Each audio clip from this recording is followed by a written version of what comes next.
let me take a different tack here. We have two silos. One is chronic kidney disease, and one is end-stage renal disease. Um, is the treatment of anemia different for both of those or each of those silos?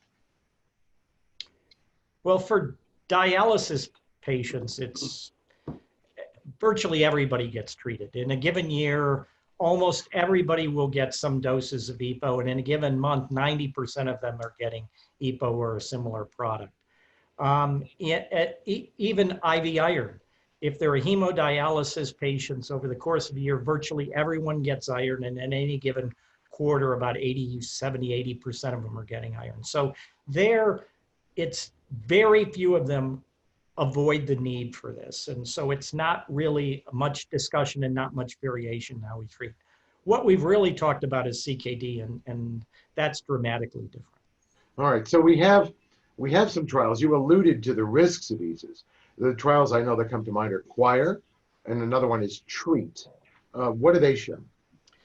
So Choir was published in 2006, and it took CKD 3 and 4 patients who were anemic and randomized them to one of two doses of apoetin.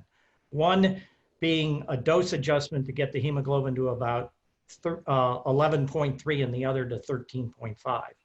So the theory was that raising the hemoglobin to normal would reduce cardiovascular events and death. And so that was the primary outcome of the study. But as Dr. Pfeffer, who did the subsequent Treat trial, pointed out, in studies like Choir, where both arms get the drug always wins. So the drug in this case won, but it was the lower hemoglobin that had less cardiovascular events and death. This was the first major non-dialysis study to show significant harm from use of these drugs, and it was really a wake-up call to the nephrology community. 3 years later, Treat got published, and Treat was a placebo-controlled trial. I mentioned it before.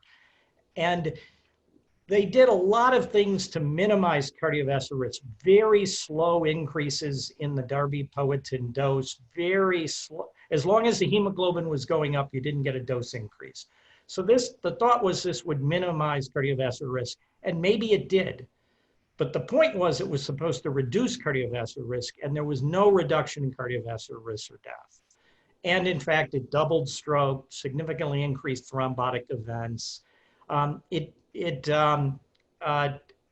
did have a small effect on transfusions, but you needed to treat 10 people to avoid one transfusion. That's a heck of a lot of money to avoid a transfusion. Was the theory there that this was a rheologic, RHE, phenomenon, that the blood was thicker, it clotted more easily, it flowed more slowly, and that it was giving you more strokes? We're not able to entirely tease that out. The people with increased cardiovascular events paradoxically appear to be the people who don't respond to the drug, but they then therefore get exposed to higher doses of the drug. I see. So it might be a direct effect of the drug. At the end of the day, the way to avoid the high doses is to avoid the high hemoglobin target, and that's where we move because we don't know which is the driver there. So is that what you're doing here? You're simply in order to prevent the adverse effects of these drugs, Dr. Provenzano, maybe you're just not going to push them as hard, or what other measures do you take in clinical practice? Well, I think Dan alluded to the answer. So we found in these trials that the patients that required higher drug doses, ESA doses, had poorer cardiovascular outcomes. So that gets to the state of inflammation. So a couple of very important things. You want to avoid high doses if you're going to use an ESA. And if your patient is resistant to the ESA, you don't want to continue to expose them to higher doses. I mean, that's my view of it. But then you get into the details of who's at higher risk. So again, it's the individual care of if the patient's had strokes before, if they've had head and neck cancer before, there's a lot of additional risks.